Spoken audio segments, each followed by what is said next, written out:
Eh ben allez, c'est parti. Hop là, et hop là. Alors, attends voir.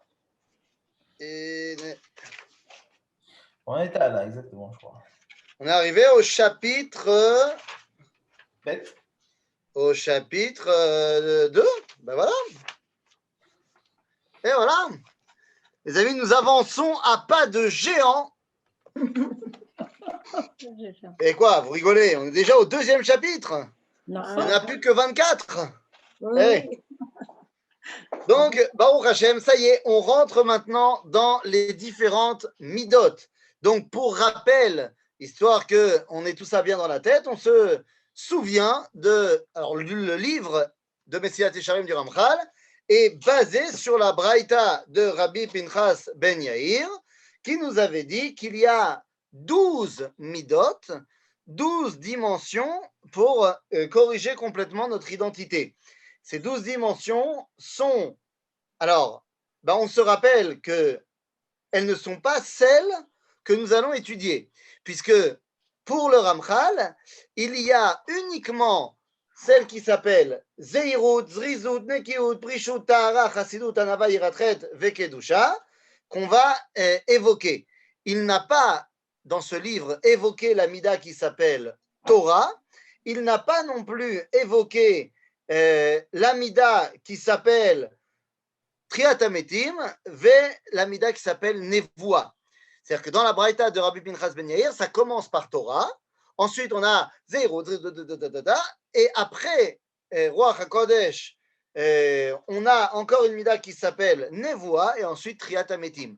Pourquoi est-ce que le Ramchal ne va pas s'occuper ni de la première ni de deux dernières? Eh bien parce que ce sont des midot qui ne viennent pas de l'homme.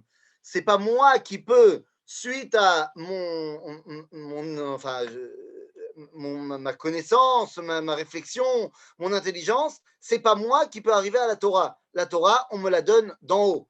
Évidemment, mon intelligence et ma persévérance vont m'aider à la comprendre, mais à la base, ça vient pas de moi.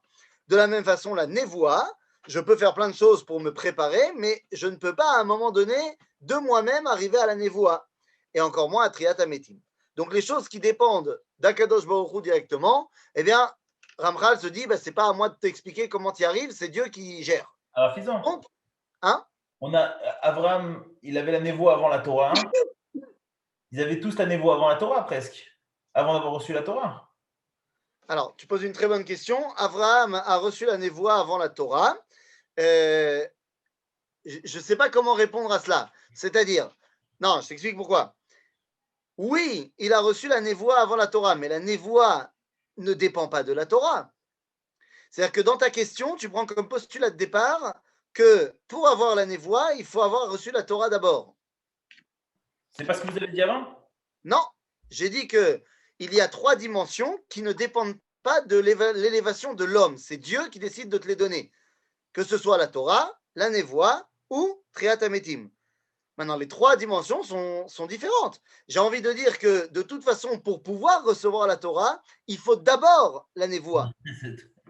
Parce que la Torah, on l'a reçue oralement. C'est-à-dire que Dieu nous a donné la Torah. Qu'est-ce que ça veut dire, Dieu qui nous parle? Ça s'appelle névoie.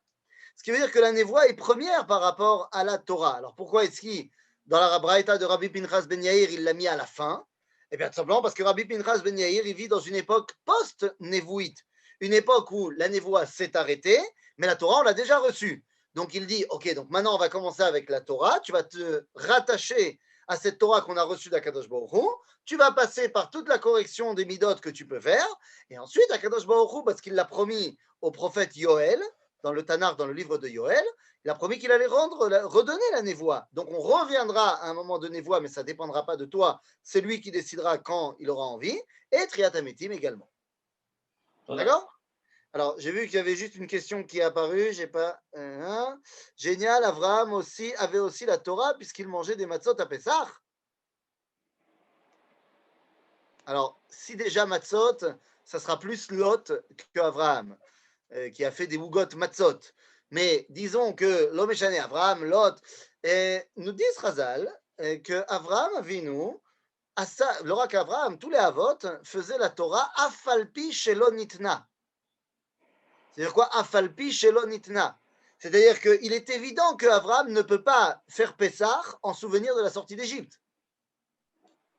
Il n'a jamais été, enfin du moins, avant qu'il y aille, il n'y a jamais été. Et même quand il y a été, il n'est pas sorti le 15 Nissan. D'où la névoie. Hein? D'où la névoie. Quoi la névoie? Ah, c'est bon. Ah, il a eu la névoie de ça. D'accord, mais alors c'est pas Zecher. C'est pas en Zecher alors à ce moment-là. Bekitsour Rabotai, Afalpi Shelo. Pardon? Sheila, d'accord, Sheila. Et on vient d'écouter le cours de Rav Cherki, qui a, donc nous sommes dans la Teshuvah de Rav Kook, et je pense qu'il y a quelque chose où pose-t-on la Teshuvah et la Nevoah. Comme nous avons dit qu'Abraham, il sent qu'il faut que le monde entier fasse cette Teshuvah, qu'il est retour à la source, le retour à la divinité. Alors, est-ce que c'est ça sa névoie à lui que, non. Quel est le rapport entre névoie et la teshuva? Alors, d'abord, je termine juste sur Afalpi Shelonitna. Ça veut simplement dire que Abraham ressent au moment du 15 Nissan que c'est le moment de faire un Korban Pessah. Il n'appelle pas ça Korban Pessah, mais il ressent que c'est le moment de se relier à Dieu d'une certaine façon. Nous disent nos sages, ce sont ses tripes qui lui ont appris la Torah. En d'autres termes, Abraham, il ressent les choses. C'est sa madriga. Maintenant, la différence entre Nevoa et Teshuva, la Teshuva ne dépend pas de la Nevoa. La Teshuva, comme a expliqué le Rav Cherki, c'est la volonté de revenir à la source. Mais cette volonté de revenir à la source, elle ne vient pas d'un dévoilement transcendant, elle vient du simple fait que j'ai été créé. Le fait que j'ai été créé m'a exclu, m'a sorti de l'origine, je veux y revenir. Maintenant, je veux également que ce retour soit panim el panim. Donc, pour cela, j'ai besoin qu'il y ait un dévoilement. Le dévoilement s'appelle la névoie. Donc, ce sont plusieurs étapes, enfin, plusieurs aspects différents de mon attachement à Dieu. La teshuva, c'est l'attachement à Dieu parce que j'ai envie de revenir à mon origine. La névoie, c'est lorsque lui me dit qui il est. Ok. D'accord? Alors, très bien. Maintenant, allons-y. Hop là.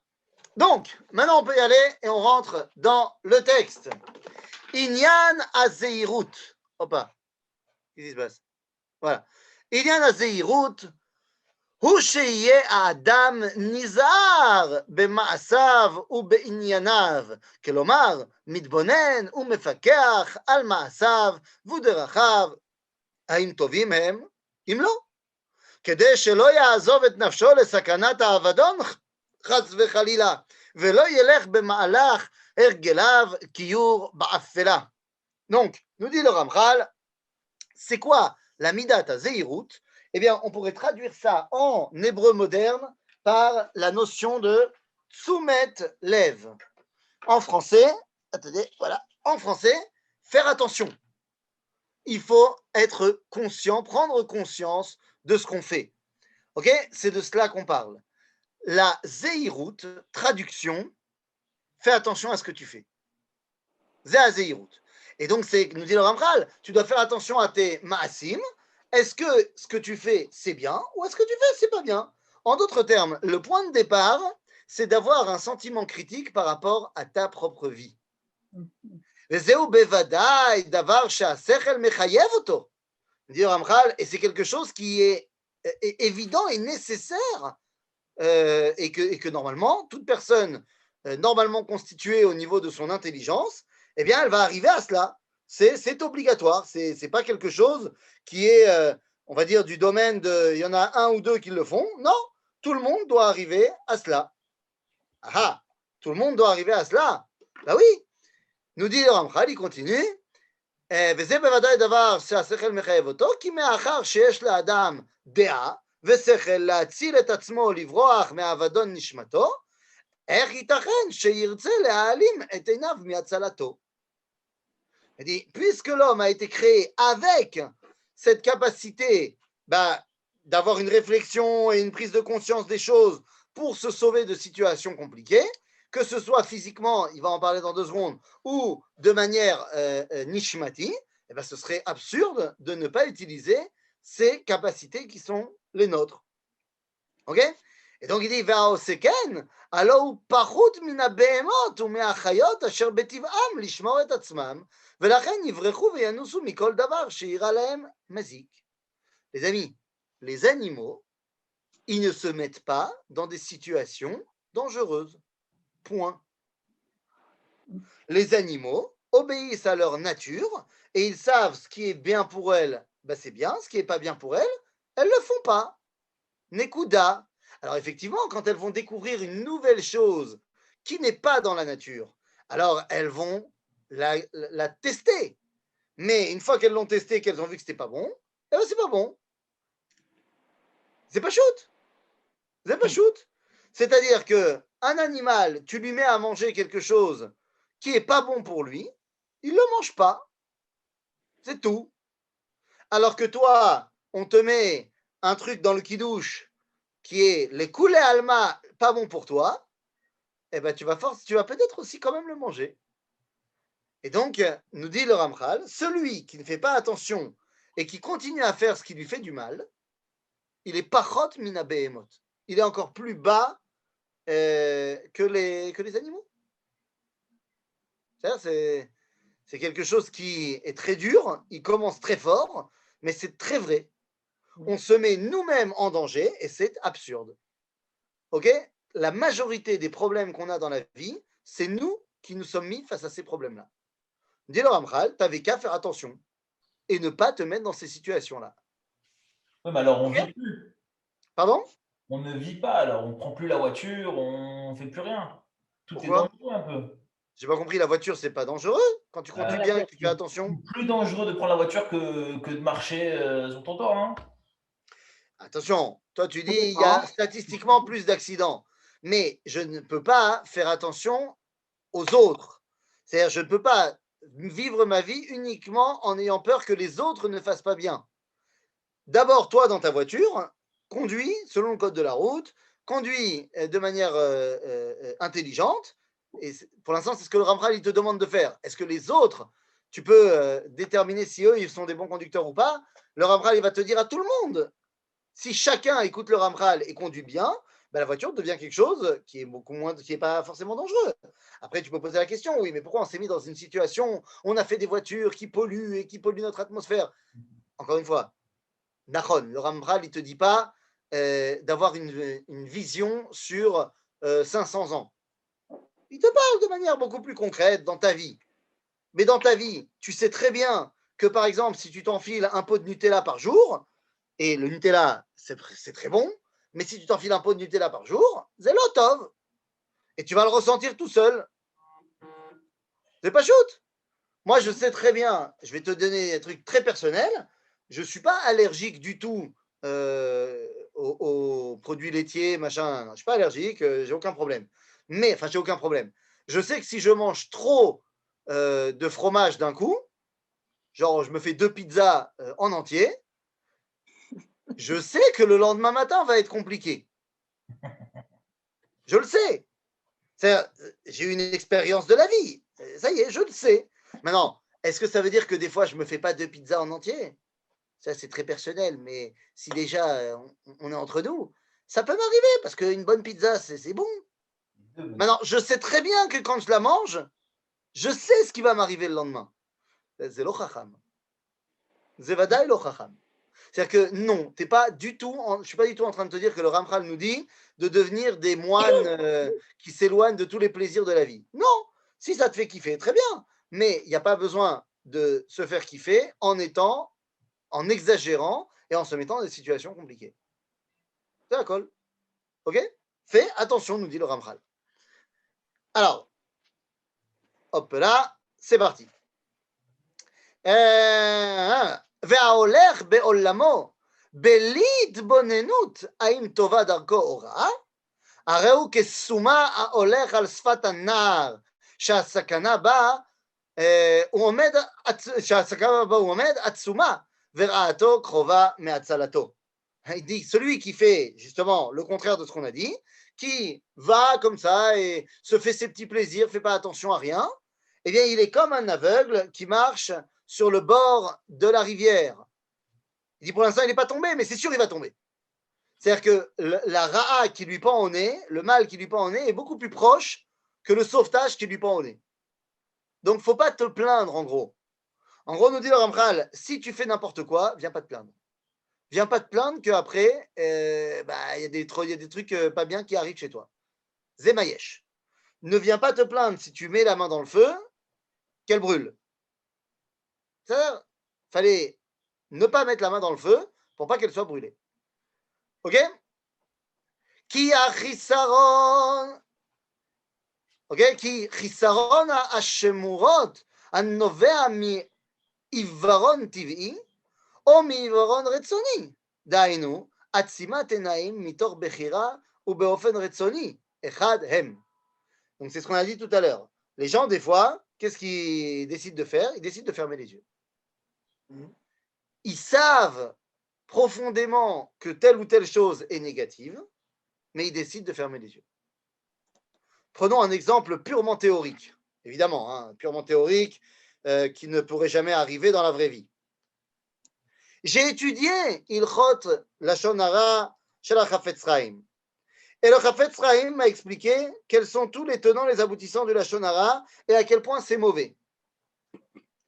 Et je suis à table et j'ai entendu des gens dire du Lashon Hara. Et je ne les ai pas tout de suite arrêtés. Ah là là, je t'écoute pas, arrête de parler. J'ai laissé faire. Ben, les amis, j'ai volontairement fermé les yeux sur tous les nézakim, tous les problèmes qui vont arriver pour moi, pour la personne, pour celui de qui on a dit le Lashon Hara, parce que j'ai décidé de fermer les yeux. Pourquoi j'ai décidé de fermer les yeux? Ça peut être parce que j'ai pas envie de me brouiller avec la personne, ça peut être. Je me trouve toujours des excuses. Pourquoi je ferme les yeux? Mais ça s'appelle fermer les yeux. Et donc, nous dit le Ramchal, il y a des gens qui sont comme ça, qui aiment bien fermer les yeux sur les problèmes, parce qu'ils n'ont pas envie de l'itmoded. Le Ramchal n'est pas un Atzlan. Le Ramchal n'est pas un flemmard. Et il te dit qu'est-ce qu'il faut faire. Et il te dit aussi, tu n'as pas le droit de te laisser aller. Zé chashuv meod meod de ne pas se laisser aller. Maintenant, le problème, il est le suivant. Nous avons une question qui est sous-jacente à ce que vient de dire le Ramchal, c'est que, nous dit, tu dois te poser des questions. Tu dois constamment te poser des questions sur est-ce que ce que je fais, c'est bien ou c'est pas bien. C'est ça. Mais ce n'est pas que un questionnement qui est face à telle ou telle action. Ce serait trop facile. C'est un questionnement qui est beaucoup plus profond. En fait, le Ramchal nous explique que nous devons nous poser la question. Mais quelle est la question? Eh bien, la question est une question que normalement on devrait tous se poser, mais qu'on a oublié de poser. Quelle est la question? Prenez un cas imaginaire, ok? Imaginez que ce soir, vous allez dormir et que lorsque vous vous réveillez, demain matin, vous vous réveillez sur un lit qui flotte dans l'air, avec au-dessus de vos têtes un ciel violet. Au sol, une terre qui a la couleur dorée, des espèces de créatures vertes avec des antennes qui font zip zip, et des arbres de couleur bleue.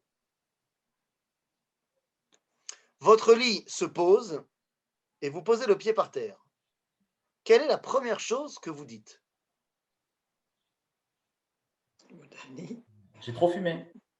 Alors voilà, je reprendrai plus 2 pizzas hier. T'as terminé les 2 pizzotes, ça c'est fini. Mais bon, une fois qu'on a fait ça, qu'est-ce qu'on se dit? On s'est pincé dans tous les sens pour voir qu'on n'était pas en train de rêver. On n'est pas en train de rêver. Qu'est-ce qu'on se dit? Où suis-je? Où suis-je? Ensuite, Que fais-je là? qu'est-ce que je fais là? Pourquoi je suis là? Comment on sort d'ici? Mais C'est-à-dire que ce sont des questions tout à fait normales. On les poserait tous si jamais ça nous arrivait. Le problème, c'est que l'aventure que je viens de dépeindre, que j'ai dépeint comme étant imaginaire, eh bien, ne l'est absolument pas. C'est une histoire vraie qui est arrivée à l'une des personnes qui est dans ce groupe. C'est vraiment une vraie histoire qui est arrivée, et, par exemple, à Madame Elisa Feldman. Oui, bien sûr. De la même façon, elle est arrivée à Hannah Ayash, elle est arrivée à Félicia, elle est arrivée à David, elle m'est arrivée également. Puisque je vous rappelle que fut un temps, on n'était pas ici. On n'était pas ici. On était dans un univers recouvert de liquide. On recevait notre vitalité d'un tuyau qui était accroché à notre ventre. Et notre monde était un monde où nous étions finalement tranquillement au chaud à 37 degrés, dans un bain sympatoche avec de l'énergie qui m'arrive dans le nombril. Et pouf, je me suis réveillé dans un autre monde. Un monde où la terre est brune, où les arbres sont verts, où le ciel est bleu, où il n'y a plus de cordon ombilical, où il fait des fois, parce que je suis né en décembre, 3 degrés. Mais vous comprenez que c'est. Et il y a en plus des trucs qui se baladent sur 2 pieds et qui émettent des sons bizarres du style comment vas-tu, mon ami? Oh, comme il est mignon, il ressemble à sa grand-mère. La première question qui vient à l'esprit de ce bébé doit être mais où suis-je? Mais qu'est-ce qui se passe? Mais comment je suis arrivé ici? Oh, il va voy! D'ailleurs, il y avait un film dans les années 80 qui mettait ça très bien en scène. Ça s'appelait Allô maman, ici bébé. Ah ouais. Où on mettait en scène l'accouchement et la vie d'un bébé, sauf que le bébé, il avait une voix intérieure d'un adulte. Et genre, on pouvait entendre ce que le bébé ressentait, alors que voilà, c'était très très drôle. Mais en vrai, c'est une vraie histoire. C'est une question qu'on devrait tous se poser quand on est bébé. Le problème, c'est que quand on était bébé, on n'avait pas la force de la poser. Ou du moins, peut-être qu'on la posait, mais c'était dans un langage que personne ne comprenait.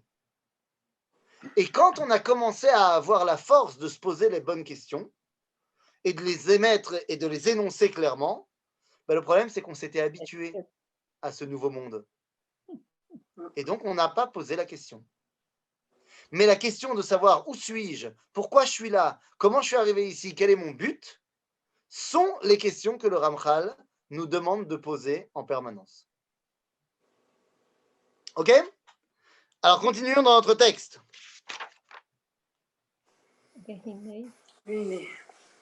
Allons-y.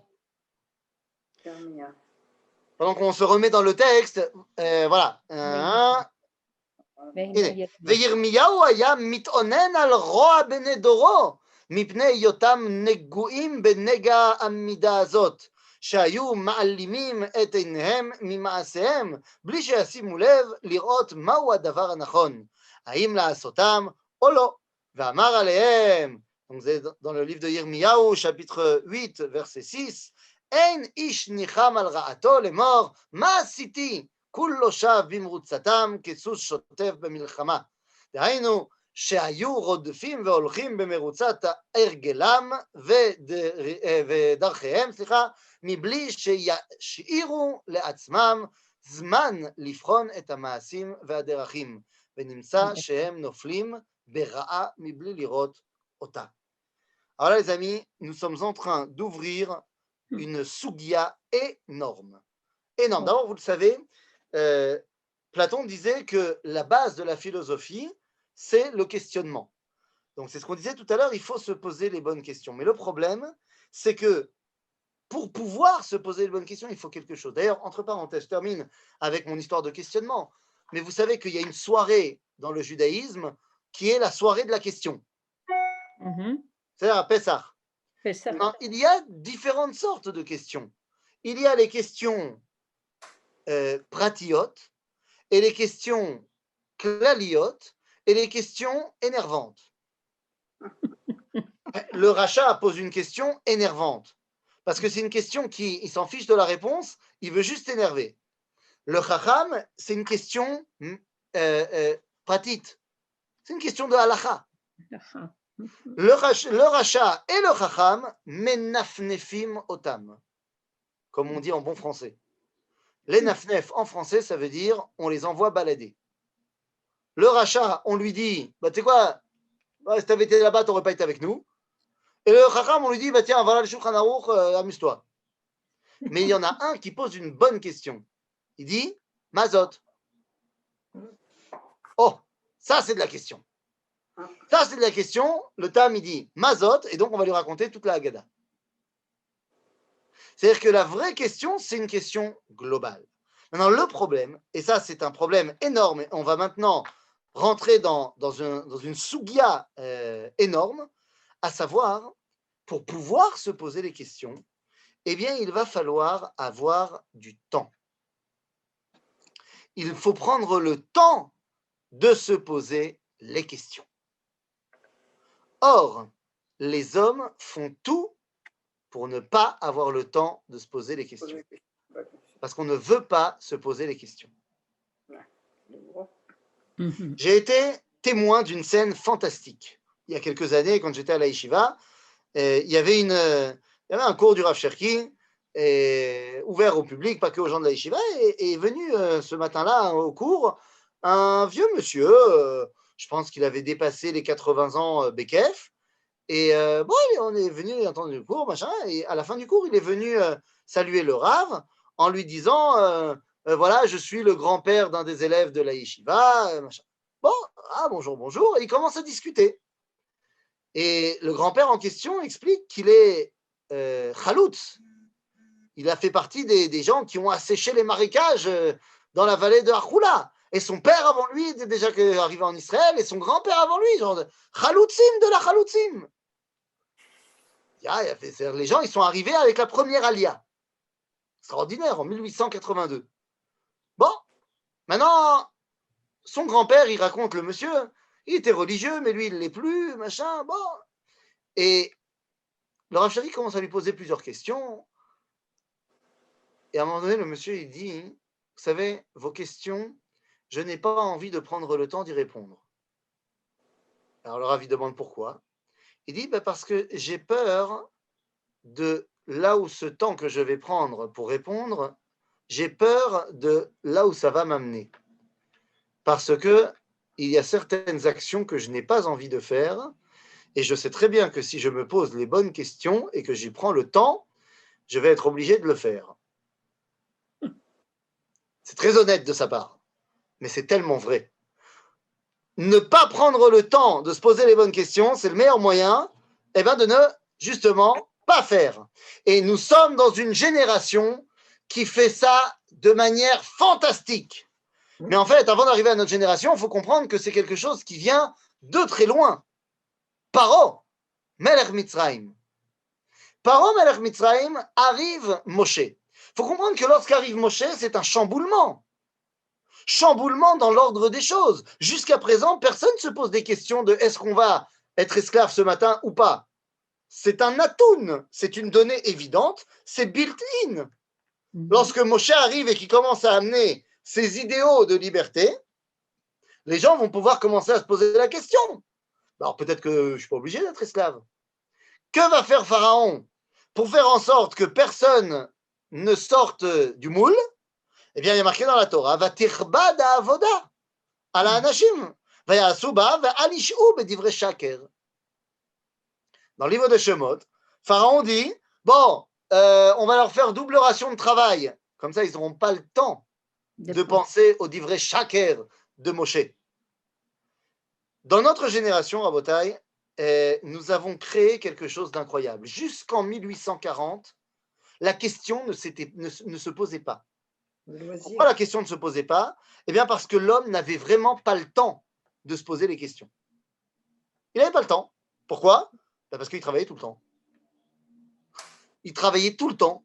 C'est-à-dire que l'humain, jusqu'en 1840, travaillait depuis que le soleil s'était levé, jusqu'au moment où le soleil se couchait. Il était au boulot. Tout le monde bossait.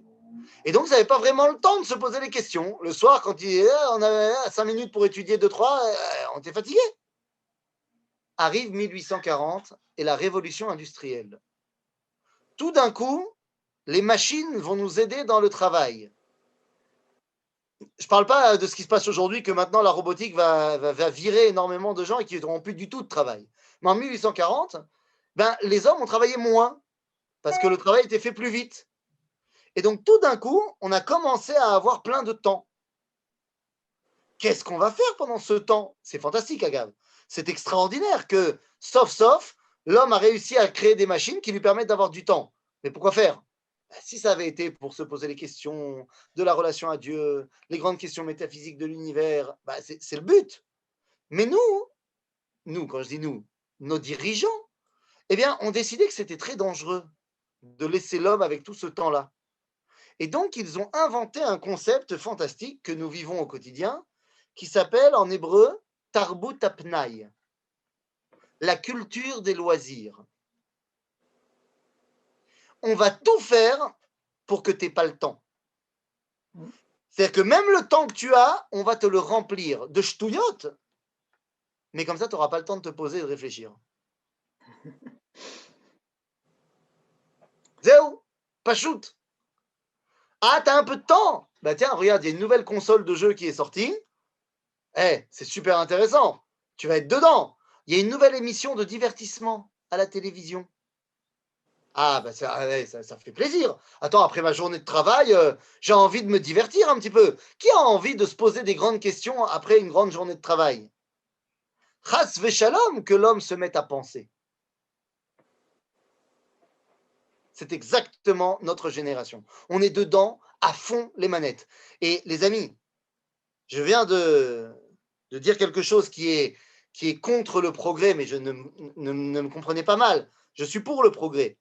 Mais c'est sûr que demain ou après-demain, les robots vont remplacer pratiquement tous les domaines du travail humain. C'est très grave. Je ne sais pas si c'est très grave. Je vais te dire pourquoi je ne sais pas si c'est très grave. Si on est toujours dans la recherche du profit, ça ne sera pas grave, ça sera dramatique et catastrophique. Puisque les gens seront toujours les mêmes qui auront beaucoup plus d'argent et beaucoup plus de gens n'en auront plus et vont mourir de faim et seront des esclaves d'une élite. Mais j'ai grandi dans une maison, désolé de vous parler de ma vie, mais j'ai grandi dans une maison où mon père est fan de science-fiction. Et donc, dans sa jeunesse et dans sa pas jeunesse, il regardait les séries de Star Trek. Série qui se passe au, je ne sais plus combien, 30e siècle ou je ne sais pas combien. Dans la série, il n'y a plus d'argent. Ça n'existe plus, l'argent. C'est-à-dire que les gens produisent pour ce qu'ils ont besoin et se donnent les uns les autres et machin. Et donc, à quoi sert le temps des gens? Eh bien, à penser, à réfléchir le progrès de l'humanité.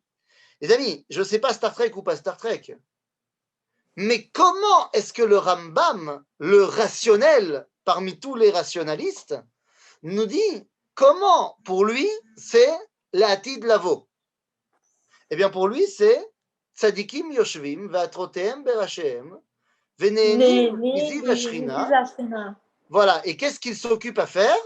Ve'lo yeh esek kol ha'adam ela ladat et Hashem bilvad. C'est-à-dire que si effectivement demain les robots font tout le travail qu'on a besoin de faire et que il n'y a pas de problème de parnassa parce que les robots vont produire plein de denrées et ils vont produire exactement ce qu'il y a besoin pour l'humanité et on va redistribuer de manière équitable pour que tout le monde ait ce qu'ils ont besoin d'avoir. On aura tous une maison et tous de quoi manger tranquilloum, des pizzas de temps en temps. Et donc, alors l'homme, il aura plein de temps. Qu'est-ce qu'il pourra faire à ce moment-là? La date est Hashem Bilvad. Alors, si je peux me permettre. Oui, je vous en prie. J'avais lu un livre il y a très très longtemps, quand j'étais jeune. Justement, un économiste, il disait: nous avons la possibilité de travailler 2 heures par jour, d'être très heureux et de faire fonctionner l'économie du pays et des pays à partir du moment où on utilise le temps qui reste pour devenir de plus en plus intelligent. Voilà. Voilà. C'est tout à fait ça. C'est tout à fait L'intelligence ça. artificielle. Pardon? Pas du tout. L'intelligence artificielle. Pas du Non, non, tout. non. Ah, Non, non, intelligent. non. L'intelligence nous, du cœur, l'intelligence du Bien cœur. sûr. La date est Hachem Bilvad. Ok? C'est exactement ça. Maintenant, j'espère qu'on va se diriger vers là.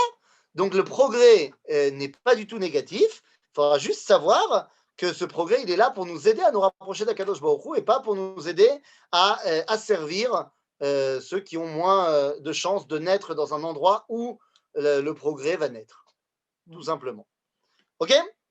Donc, cette volonté de nous obliger à réfléchir, eh bien, c'est ce que nous dit le Ramchal. Il faut prendre le temps de le faire et arrêter de se fermer les yeux.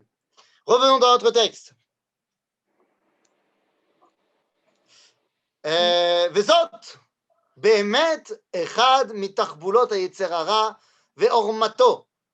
Voilà, c'est ce que fait le יצר הרע, c'est ce qu'on a expliqué ensemble. להכביד את עבודתו בתמידות על לבבות בני האדם.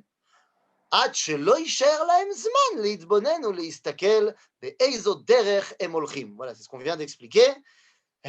כי ידוע הוא שאילו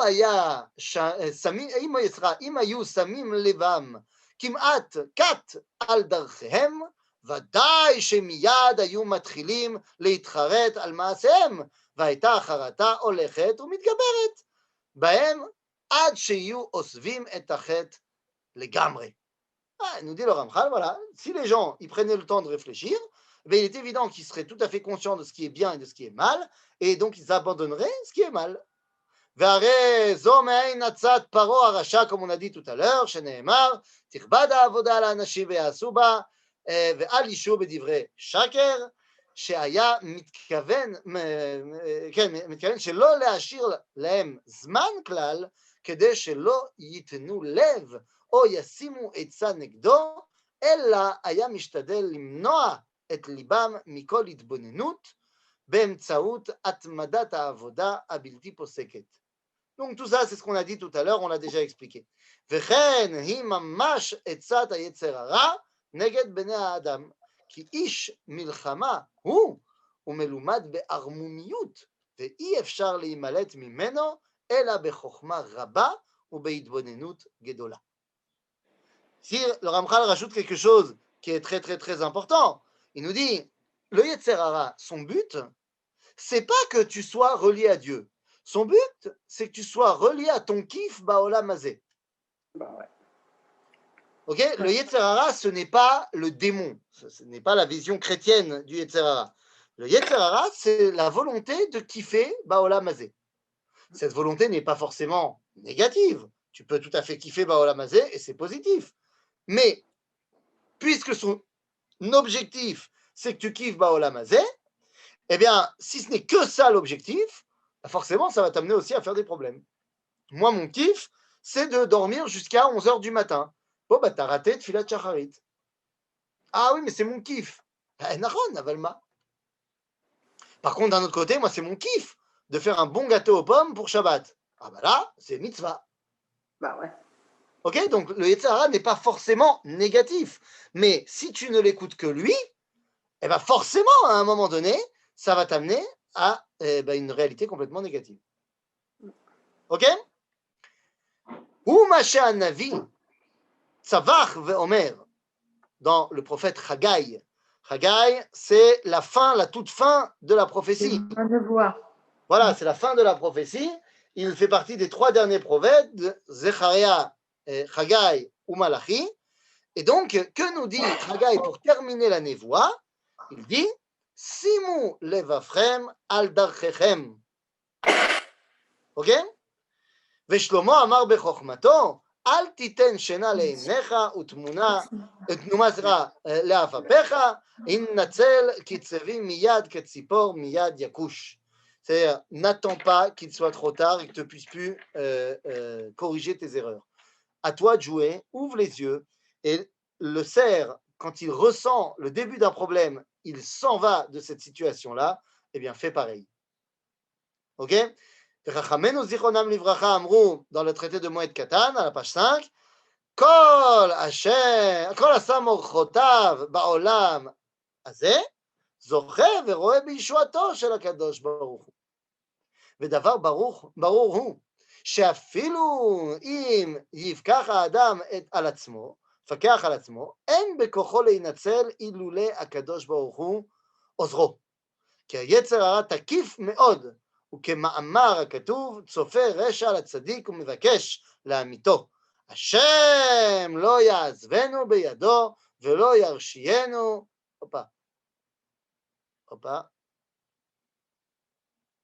Voilà. ולא ירשיינו בהישפטו. Donc nous dit ici, le Ramchal, il cite de verset en verset pour nous expliquer, ok, donc tu as compris que tu devais être responsable de ton évolution personnelle, tout à fait, il n'y a pas de problème, mais sache que ça va dépendre également en grande partie d'Akadosh Baruch Hu. Est-ce que Akadosh Baruch Hu va t'aider ou pas? Ben, c'est ça qui va déterminer. Parce que En Malaasot, au final, nous dit ici le Ramchal quelque chose de fondamental. Il y a tellement de kochot qui sont en toi que le plus facile, c'est de suivre celui qui te fait le plus de satisfaction de manière première. Or, le Yetzer Hara, comme on a dit tout à l'heure, sa volonté première, c'est que tu kiffes. C'est pour ça que c'est tellement facile de tomber dedans. Le Yetzer Hatov, il veut que ta Neshama, elle kiffe. Et là, j'aimerais prendre une seconde pour qu'on comprenne bien la différence entre les deux. Pour que ce soit quelque chose qui soit clair dans nos têtes, parce que la Zéhirout dépend de cela. Le Yetzer Hara, on a l'habitude dans le monde occidental de le représenter comme quelque chose de fondamentalement mauvais. Mais vous le savez, nous l'avons expliqué, le Yetzer Hara est le contraire du Yetzer Hatov. Or, comme vous le savez, l'homme, mitevat briato, est-ce qu'il est plus Yetzer Hatov ou est-ce qu'il est plus Yetzer Hara lorsqu'il naît? Madame Elisa, quand vous êtes née, vous étiez Yetzer Hatov plus ou plus Yetzer Hara? En Yetzarim, on était... Pardon? En Yetzer Hatov, en Yetzer Hara quand on est. Ah, donc tu étais d'Afralak. Tu étais une page vierge. לא, אנחנו יצר הרע כל הזמן, כי אנחנו כל הזמן צריכים לקבל. Les amis, je ne sais pas pourquoi vous ne voulez pas vous rappeler de ce verset du livre de Bereshit, Parashat Bereshit. Ki yetzer lev Adam. Ra mineorav. Ra mineorav. Pourquoi tu dis qu'on est sans Yetzarim? On est né avec un Yetzer Hara. Neurav, dira Rashi, c'est Misha Shenin'ar Mime Imo. Ok? Donc dès que tu nais, tu es une boule de Yetzer Hara. C'est le piment. Zéou. Ah, mon Yetzer Hatov dans l'histoire, là, ton Yetzer Hatov, il va arriver quand tu auras 12 ans pour une fille, 13 ans pour un garçon.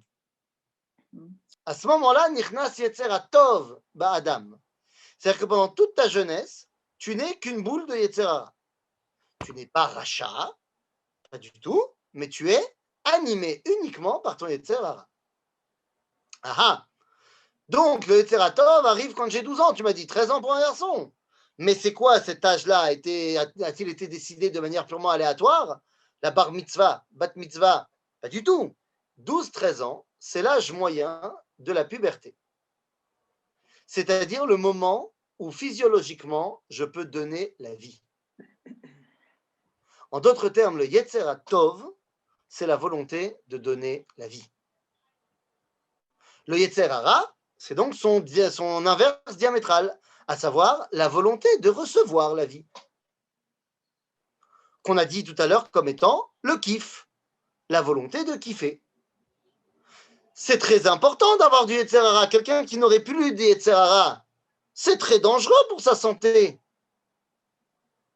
Et oui, quelqu'un qui ne voudrait que donner, c'est dangereux. Imaginez, moi j'étais à un chiour, on m'a dit que c'était très important de faire la carte Hadi de donneur pour sauver des vies et donner mes organes, ce que je peux donner, je donne, voilà. Maintenant, moi j'ai compris que sauver des vies, c'est super important et je peux, grâce à mes organes, eh bien, je peux sauver des vies et c'est une grande mitzvah. Bon, très bien. Alors, ce qu'on va faire, c'est que je vais faire la carte Hadi et qu'après, je vais me suicider. Comme ça, on pourra prendre tous mes organes et les donner à plein de monde. Ah ben non. Mais Pas bien. Yetzirah Tov, c'est pas Yetzirah Tipesh. Ah ben oui, mais encore une fois, le Yetzer à Tov poussé à l'extrême, c'est-à-dire la volonté de donner de manière perpétuelle, de donner la vie, c'est un problème. Mais c'est pas Tov alors. Alors, comment ça marche? Bien sûr que c'est Tov, mais je te rappelle que tous les matins, tous les midis et tous les soirs, tu demandes à Dieu, Gomel, Chassadim comment? Tovim. Tovim. C'est-à-dire qu'il peut y avoir des Chassadim Raïm. Oh. Le Machal, David, j'ai eu un Shabbat compliqué. Hier soir, grosse soirée à Hebron. Il y a eu des bugs, il y a eu des trucs, la régie, machin, nanana. Je n'en peux plus. Je sais que tu as chez toi une arme. Alors, je voudrais faire appel à ta Midat Chesed. J'aimerais que tu me prêtes ton pistolet, une seule balle. J'ai besoin qu'une seule balle. Je te promets, j'en prendrai pas plus. Est-ce que tu peux me le prêter? Allez, vous tirez. Avec plaisir. Mais c'est pour moi. Hein. Alors. C'est pour moi. C'est pour mettre fin à tous ces problèmes. Et vous pouvez tirer dans l'ordinateur, c'est pas de souci. Non, c'est pour moi. J'en peux plus. J'en aurai pas pour longtemps. Maintenant, si tu suis Midat Chesed, tu dois me le donner. Aval ze Chesedra. Donc, toute chose, lorsqu'elle va être poussée à l'extrême, zera. Ine, l'ilmot Torah, c'est tov. Vadaï, l'ilmot Torah, c'est metsuyan. Donc, 24 heures sur 24, j'étudie la Torah. Je ne m'occupe pas ni de ma femme, ni de mes enfants. Je ne vais pas travailler. J'étudie la Torah. Zera. Zelotov. Bien que étudier la Torah, c'est une mitzvah. Ok? C'est une mitzvah, je ne sais pas moi, de prier. Donc je suis toute la journée à la synagogue. Zera. De la même façon et à l'inverse, c'est très bien de recevoir de la vie, mais si ce n'est que ça ma vie, recevoir, eh bien c'est extrêmement négatif. C'est ce que disait le Rav Ashlag dans son commentaire du Soulam à la Zohar, eh bien qu'il y a, et je l'ai déjà expliqué, qu'il y a 4 moments d'évolution dans l'être humain. Le bébé, l'enfant, l'adolescent et l'adulte. Le bébé veut recevoir pour recevoir. Il ne veut que recevoir. On a dit il est kulo yetzer hara.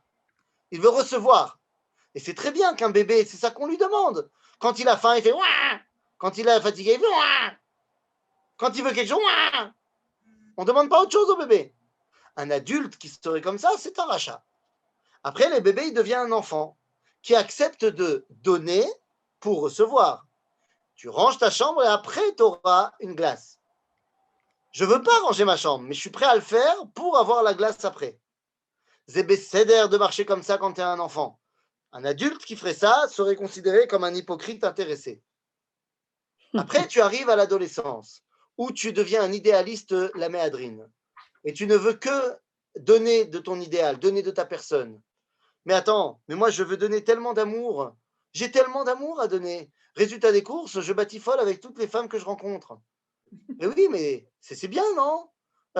Papa, tu me dis de réviser pour mon bac, mais tu ne comprends pas que ma meilleure amie vient de se faire larguer. Il n'y a rien de plus important que d'être avec elle toute la nuit pour lui remonter le moral. Azma, que demain j'ai mon bac de maths.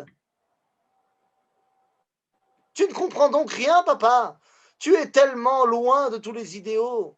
Je me rappelle de toi sur les photos, quand tu as fait mai 68, que tu avais des pattes d'œuf et une coupe à la Beatles. Là, tu étais idéaliste. Mais aujourd'hui, papa, tu es un matérialiste. Tu es dans le capitalisme. Tu me dégoûtes, dira l'adolescent en pleine crise entre 2 boutons d'acné. C'est un adolescent. Il est plein d'idéal. L'adulte, c'est celui qui comprend qu'il doit recevoir pour pouvoir donner. Et il ne pourra donner que ce qu'il a reçu. Excuse-moi, Ethan, je peux une question? Vas-y.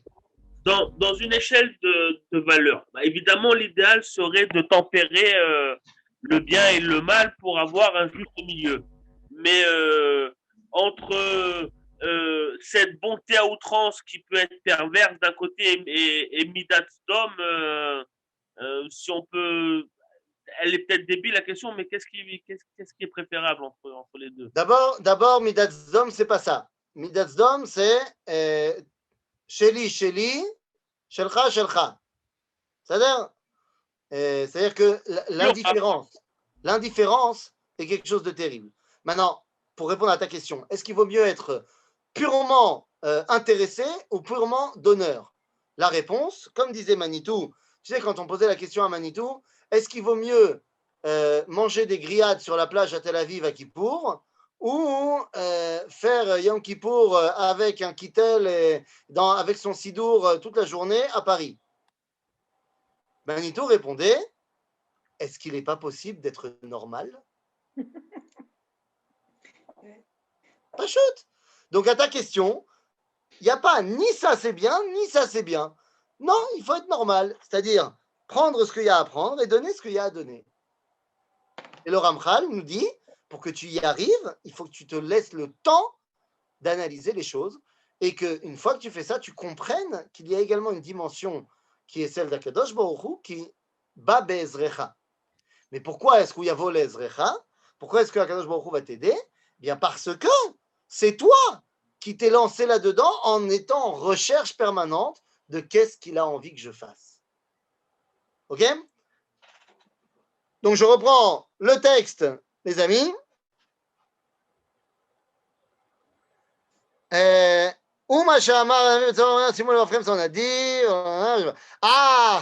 אם האדם מפקח על עצמו, אז הקדוש ברוך הוא עוזר לו. בדרך שאדם רוצה ללך, שם מוליכים אותו. Là où Akadosh Baruch Hu voit que tu as envie d'aller, il t'aide.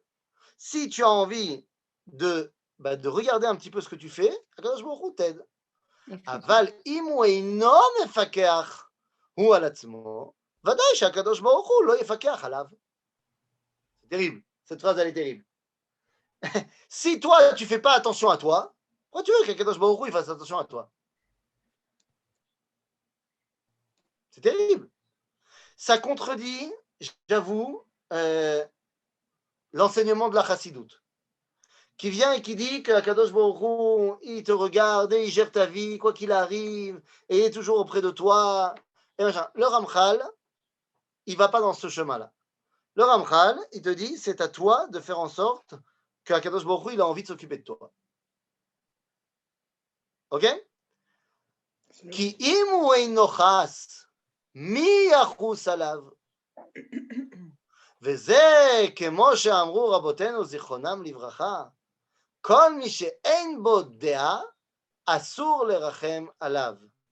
וזהו מה שאמרו, אם אין אני לי, מי לי. Alors, évidemment qu'ici, on comprend cela de manière très, d'abord, de base, c'est-à-dire, comme on a dit, si tu ne t'occupes pas de toi, qui va s'occuper de toi? Aval, Ramchal nous a expliqué également qu'il fallait que tu sois conscient que cette recherche permanente, elle est là pour te relier à Dieu, pour te relier à l'origine. Et c'est là le message profond de la Mishnah qui nous dit « Im ein ani li, mi li ». Alors bien sûr qu'on peut la comprendre, j'ai dit que de manière très simple, si je ne suis pas moi, qui sera moi?